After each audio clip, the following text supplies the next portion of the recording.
About today is a piece of equipment. It's really a attachment to the jammer arms that Sornex has, and what it is called the Triphasic hammer. And here's a couple videos of what some of the exercises, just the basic ones that you can do with it.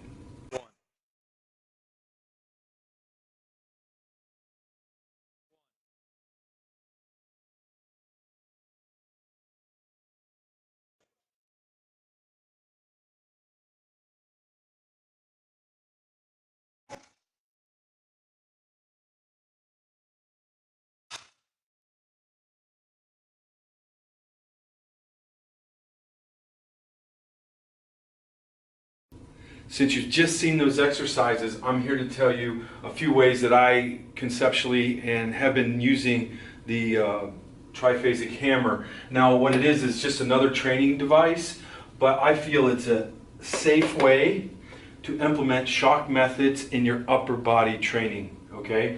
Now when I say that, I'm not really comfortable with kids dropping bars, catching them, and so forth. But we found that after we made this device that I feel very comfortable loading a kid and doing the shock training method, basically in upper body plyometrics. Now, how you can use that for different loading methods, different positional stuff. Some of the things you saw were always in the deep position where we were slamming down, having the hammer separate, causing a shock onto the load in a position. Now you can even go high position stuff, whether you're a thrower, shot putter, if you want to work on more extension phase than that. The beauty of this is that you can have and control the loading with this type of arm at a very high load if you want.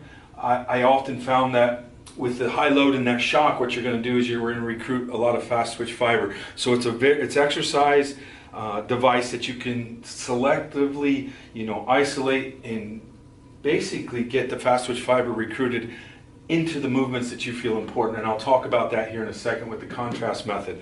So basically, how do I use it? I usually often use this device in the contrast method. So if we do a bench press, anything other than heavy loads, maybe we're at 80% or less, I'll use this. So we'll bench press, and then I'll use this right after the bench press since we're potentiated. But one of the most effective methods that I use this with is potentiation clusters.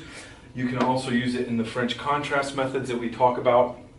Again, you're just getting off a bench press, your muscles are excited, potentiated, and then your selection of your fast twitch fibers because you're getting that impact force. And we use that again as contrast in many different movements. Now, I've never been a fan of the movements in regards to a bodyweight push-up. They're just things I can't control there. Where here I can find the loads that I prescribe for the athlete. I can base them upon their max, and we're able to get exactly the load and the shock that we want. Again, you can use it in all 13 of my training loads, zones I should say. So if you haven't checked those out, look those up. These are the 13 loading parameters for training zones that I use and have found and kind of manipulated and created for you to use in training, picking out what specific zone your athlete needs.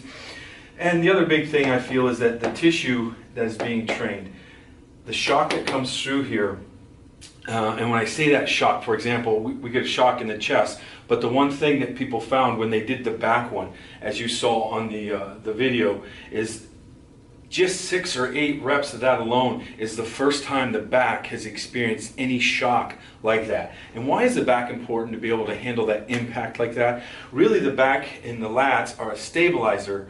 Let's say, for example, when you run. So when the foot strikes the ground and you're trying to travel at 8 meters per second down a field or a track, that back has to instantly impact. And if that back on the right side, when the left foot's on the ground, isn't turning on correctly, what transpires is you might have a leak of energy because there's a lack of stability in the hips because your lat is part of that stabilization process. And when that foot strikes the ground, it should turn on extremely fast. If it doesn't, this shock method is a way to train that. And you'll find that your athletes, especially even fighters or anybody like that, wrestlers, along those combat sports, still, they use very strong backs, have never experienced that shock on their lat. And with that shock running through the whole body, I know that it trains the bones, it will increase bone density, and the tendons, obviously, and the ligaments because of the shock just sheerly running through the body at that point. And these are some of the methods that I feel are very important for our athletes to prevent upper body injuries. It's extremely safe, and again, that's with the triphasic hammer.